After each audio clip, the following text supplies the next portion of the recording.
Evet, Kanuni Reha 150'deyiz. Ben 100 kiloyum. Top speed'lerimizi yapıyorum. Daha yeni.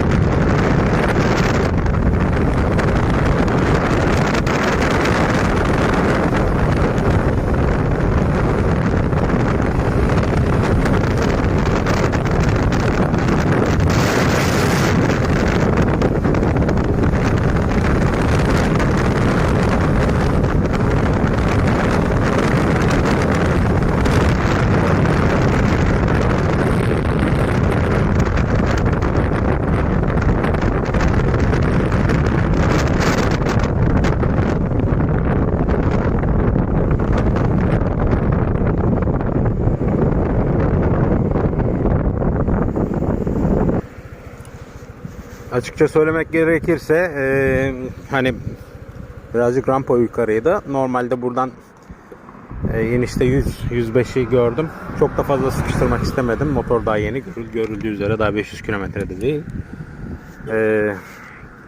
Güzel. Frenlerini beğendim. Kalkış iyi. Ben 100 kilo olmama rağmen tepkileri, akselerasyonu çok beğeni toplayacak düzeyde. Güzel.